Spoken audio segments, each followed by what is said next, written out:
Tier list des psychoses collectives. La plus connue, l'épidémie de la danse de Strasbourg. En 1518, une femme sort dans la rue et se met à danser sans musique. Elle ne peut pas s'arrêter. En une semaine, 30 personnes la rejoignent et en un mois, ils sont 400. Mais attention, c'était pas une fête. Ils hurlaient tous de douleur, leurs pieds étaient en sang. Ils suppliaient pour que ça s'arrête, mais ils continuaient. Certains sont morts d'épuisement ou juste de crise cardiaque en pleine rue. L'épidémie de rire. Dans une école, 3 filles se mettent à rigoler. Le rire se propage aux autres classes. Bientôt, c'est 95 élèves qui sont pris de crises de rire incontrôlables qui durent des heures voire des jours. Attention, c'était pas de la joie. Les victimes avaient mal, s'évanouissaient et avaient des problèmes respiratoires. L'hystérie a contaminé les villages voisins et forcé la fermeture de 14 écoles. Plus de 1000 personnes ont été infectées. Le tueur au gaz fantôme. Aux USA, une femme appelle la police. Elle a senti une odeur douceâtre et ses jambes se sont paralysées. Le journal titre « Un anesthésique fantôme attaque la ville ». Aussitôt, la panique explose. Des dizaines de personnes appellent. Elles sentent le gaz, elles vomissent, elles voient un rôdeur. La police et l'armée débarquent. Résultat, il n'y a jamais eu de gaz, ni d'attaquant. La peur a créé les symptômes physiques réels chez les habitants. Les sorcières de Salem.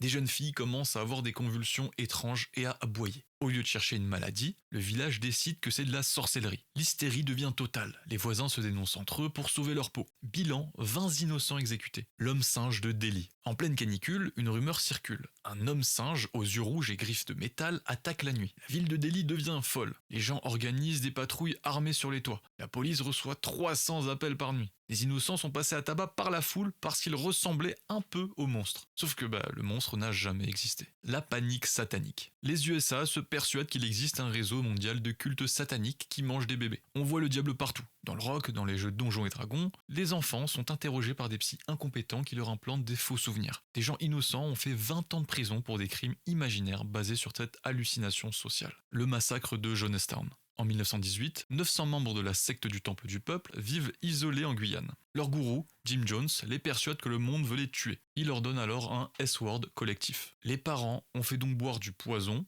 à leurs propres enfants avant de le boire eux-mêmes. Ceux qui refusaient étaient abattus. C'est la preuve ultime que la croyance collective peut mener à l'autodestruction totale. Bref, ne suis pas le groupe.